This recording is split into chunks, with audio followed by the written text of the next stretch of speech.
Olá pessoal, boa noite. Meu nome é Giovana de Oliveira Custódio. Bem-vindo ao canal Propósito Restaurador. E hoje nós estamos aqui em mais um dia de propósito, tá?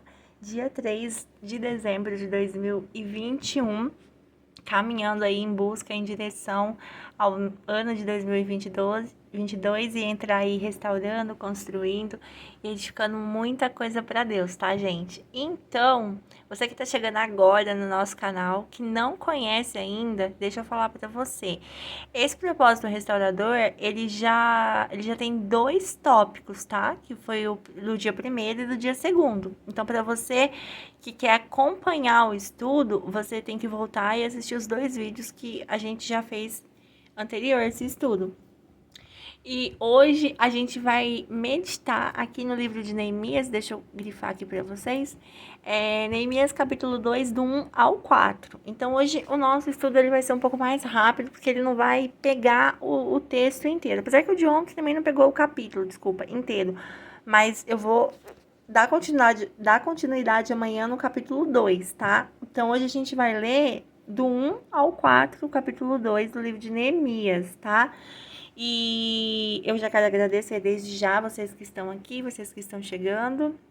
Que Deus abençoe a vida de vocês, cada pessoa que se inscreveu, que Deus abençoe a vida de vocês. Muito obrigado pelo carinho, pela consideração.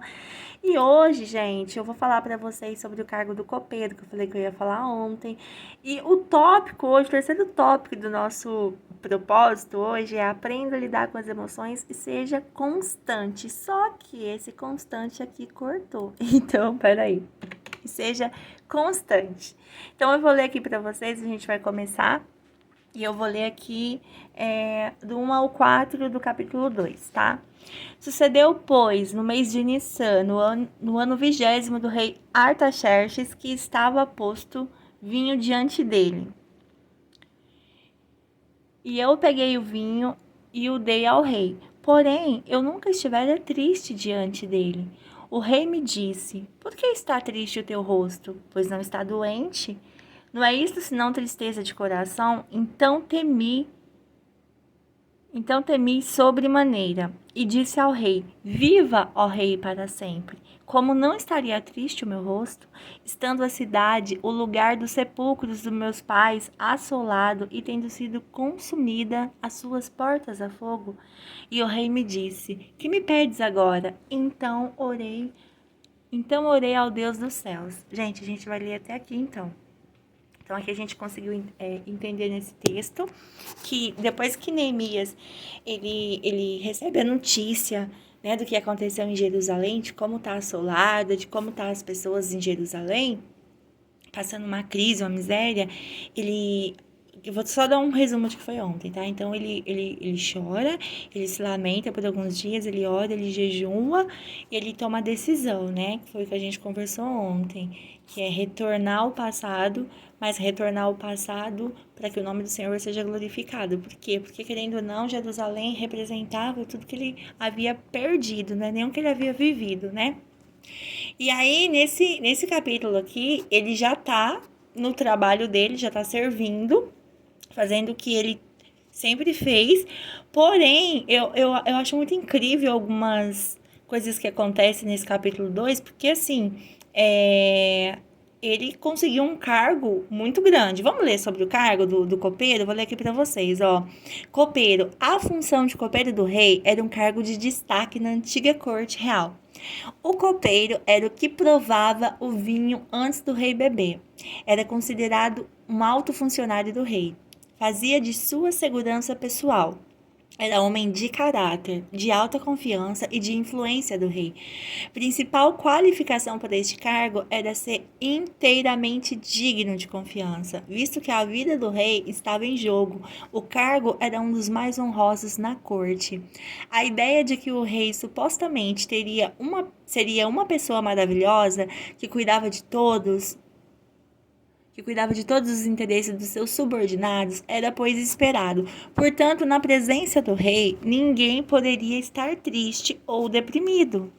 Na monarquia persa, todos tinham que refletir a luz do sol da majestade do rei. Um rosto triste ou sombrio poderia ser considerado como uma conspiração contra o rei e poderia ser dado sentença de morte. Então aqui a gente consegue entender um pouquinho o porquê que Neemias fala aqui, ó, quando o rei questiona ele, né? Ele fala, então temi sobremaneira. Então a gente entende aqui porque que ele ficou com medo, porque que ele temeu a pergunta do rei a respeito do rosto abatido, da tristeza dele, né? Porque ele poderia ser condenado à morte por estar triste na presença do rei.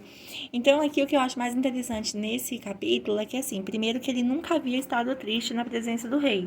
Então, isso é uma coisa muito bacana, porque apesar de tudo que ele passou, ele era um homem alegre. Embora ele fosse pago para isso, ele fosse a função dele, né? Ele tivesse que estar com um semblante alegre, eu acho que, assim como ele se entristeceu diante dessa situação, ninguém consegue segurar uma máscara por tanto tempo. Não uma pessoa como Neemias, que era uma pessoa íntegra, correta, e como a gente mesmo leu ali, era um cargo de extremamente de confiança. A pessoa tinha que ter um caráter muito, muito, muito bom e ser aprovado por muita gente para chegar nesse patamar. Porque para ele chegar no rei, provavelmente ele provou para muita gente lá atrás o quanto ele era bom para estar onde estava, né? O rei não colocaria ninguém como copeiro sem indicação de alguém de confiança. Então, eu acho que ele era uma pessoa assim muito alto astral. Ele era Neemias era um cara incrível, ele era diferenciado. A gente começa a ver a história de Neemias, a gente já percebe isso, né? Que é uma pessoa que superou muita coisa e soube lidar com isso. Então a gente entendeu aqui qual que era o cargo dele e a gente entendeu não só a grandeza de ser uma pessoa de confiança, uma pessoa de caráter, mas a gente entendeu também o medo dele por estar triste. E aí a gente vem para o nosso tópico, que é aprenda a lidar com as suas emoções e seja constante. E esse tópico, ele volta ali nos dois tópicos anteriores, o primeiro e o segundo que a gente estudou, e ele relata muito isso. Por quê? Porque Neemias, quando ele supera o passado dele, quando, né, ele entende que ele não teve a culpa do que aconteceu, e ele fala, não, eu preciso me levantar, eu preciso dar um jeito aqui de sair dessa situação, de dar continuidade na minha vida, eu não posso ficar parado, preciso continuar adorando a Deus, glorificando o nome dele, e eu preciso ser útil em algo, eu preciso servir em algo, e já que eu estou numa nação que não é a minha, eu preciso dar um jeito do nome de Deus ser glorificado aqui. Então, Neemias, a partir disso, ele seguiu com esse cargo de copeiro e tenho certeza que muitos outros cargos ele teve, muitas outras funções para ele chegar até onde ele chegou.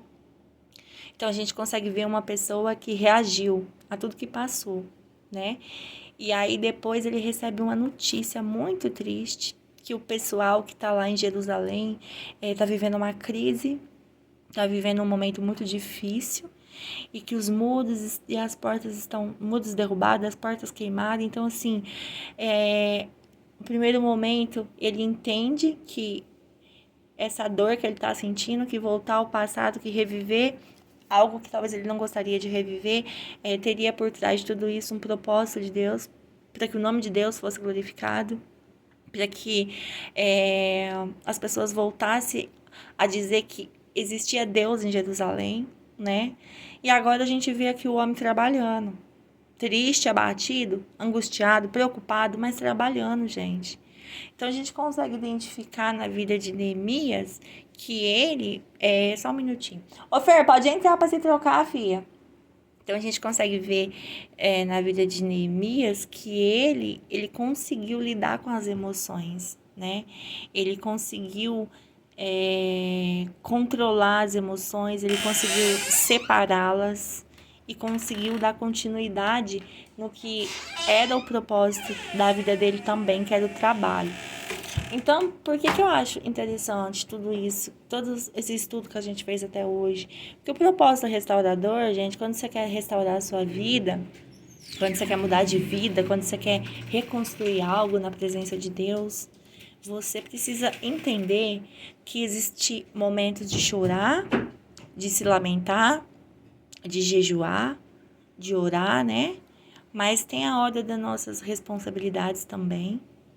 E quando você é uma pessoa que você supera aquilo que te aconteceu, que você se perdoa, que você perdoa o que aconteceu lá atrás. Quando você é uma pessoa que você entende que voltar ao passado não é só para que você sofra mais, mas para que algo novo aconteça, um ciclo seja quebrado, você consegue fazer isso aqui, ó. Você consegue lidar com as suas emoções e ser uma pessoa constante. E aí a gente entra no caso da depressão. Eu fui uma pessoa que eu sempre sofri muito com depressão. Muito, muito mesmo, durante 34 anos da minha vida. E de às vezes não conseguir sair da cama, não conseguir tomar um banho, não conseguir fazer as coisas básicas que era necessário fazer. Por quê? Porque não sabia lidar com as emoções, porque não conseguia ser constante, porque desabava de uma vez só, não tinha aquele tempo pro luto e depois voltava, porque era necessário voltar. Então, assim, o propósito restaurador também, ele é para te ensinar a ter um equilíbrio, não só espiritual, mas principalmente emocional. E a gente aprendeu nesse tópico de hoje, a gente aprendeu aqui nesse capítulo 2 até o versículo 4, a gente aprendeu que Neemias, ele conseguia lidar com as emoções, separá-las e apresentou sim, triste diante do rei, ficou, né, com medo por questão disso ter acontecido, ficou com medo por ter aparecido diante do rei deprimido, né, justamente porque não era permitido na época, mas ele continuou. E aí aqui, ó, no finalzinho, quando o rei pergunta para ele, que me pedes agora, ou seja, o que você deseja, o que você precisa, mais uma vez, então, orei ao Deus do céu. Gente, que coisa mais bonita, porque até para responder o que ele precisava para o rei, Neemias, ele ora, né? Às vezes a gente pede as coisas, não só para Deus, mas até para as pessoas próximas, a gente pede de qualquer maneira, a gente não toma, não pede uma direção de Deus, não pede uma orientação, não abre uma palavra, não lê. Então hoje a gente aprende aqui também nesse tópico que até para a gente pedir as coisas quando a gente tem uma oportunidade, até as oportunidades que Deus nos dá de ter voz, de falar, não só pela gente, mas pelas pessoas, é preciso buscar a direção e o discernimento de Deus. Ele nos dá tudo isso, né? Então, esse foi o tópico de hoje. Eu não vou fazer um vídeo muito longo igual o de ontem, porque graças a Deus a gente conseguiu concluir muito bem. Acho que deu para vocês entender muito bem aqui o que eu quis explicar. E assim, meditem no livro de Neemias, na Bíblia de vocês, leiam em casa. Busquem a palavra de Deus, gente, porque a palavra de Deus ela é a única que liberta, que transforma, que restaura, que é capaz de mudar vidas, mudar situações da nossa vida, nos dá a salvação e nos dá o direito de filhos de Deus. A palavra de Deus diz que nós somos filhos, mas a palavra de Deus também diz que só é filho aquele que aceita a correção de Deus, a correção do Pai. Se a gente não aceitar a correção, nós não somos tidos como filho, né? Então, que a gente possa meditar sobre isso, que Deus possa abençoar a vida de vocês. Amanhã é sábado, também vai ter mais um tópico. A gente vai para o nosso quarto tópico amanhã. E é isso aí, espero que vocês estejam gostando, espero que essa palavra entre no coração de vocês, encontre uma terra fértil e que ela gere frutos, que ela crie raiz e que ela prospere muito, muito, muito a vida de vocês, porque a palavra é de Deus, a palavra não é minha e ela não volta vazia e ela vai intencionalmente para discernir tudo aquilo que tem na sua vida e no seu caminho. Então é isso, gente, fiquem todos com Deus, um forte abraço e até amanhã.